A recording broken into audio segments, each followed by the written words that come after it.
এটা যুগৰ অৱসান হেৰাই গ'ল সংগীত জগতৰ এটি নক্ষত্ৰ বাহিৰ মূৰ্ছনাৰে অসমীয়া সংস্কৃতিক সমৃদ্ধ কৰা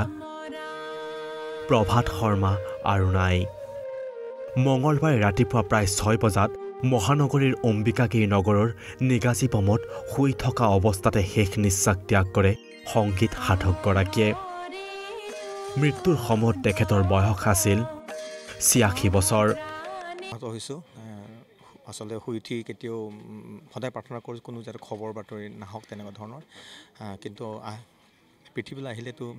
এদিন আমাৰ জীৱন নাটক যৱনিকা পৰিবই গতিকে প্ৰভাত দাও কওঁ দাদাও কওঁ কেতিয়াবা ছাৰো কওঁ কেতিয়াবা বৰ্তাও বুলি কওঁ গতিকে তেখেত এনেকুৱা মানে ভবাই নাছিলোঁ মানে অলপ অসুখ বুলি শুনিছোঁ কিন্তু এনে আহিম বুলি খবৰ কৰিব পৰা নাছিলোঁ বৰ তাকে বেয়া লাগিছে তাৰপিছত আৰু কালি হঠাৎ বোলে ৰাতি বোলে বাহিৰ হৈ আছে তেখেতে ৰাতিপুৱা সোনকালে 4টা বজাত উঠিছেও বোলে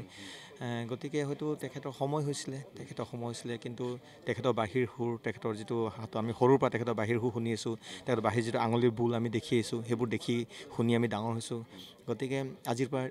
স্তব্ধ কিন্তু মই বিচাৰোঁ তেখেতৰ সেই সুৰ বাহিৰ সুৰটো স্তব্ধ হ'ব নালাগে প্ৰভাত শৰ্মা অসমীয়া লোকগীতৰ সুৰ সাধক আৰু গৱেষক হোৱাৰ লগতে অসমৰ সংগীত জগতৰ আছিল মহিৰু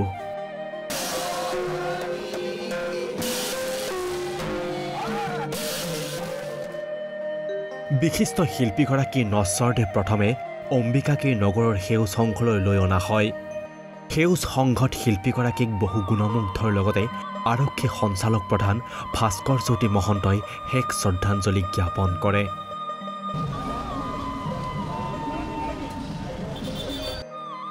লোকসংস্কৃতিৰ সাধকগৰাকীৰ নশ্বৰদেৱ শ্ৰীমন্ত শংকৰদেৱ কলাক্ষেত্ৰ শ্বহীদ ন্যাস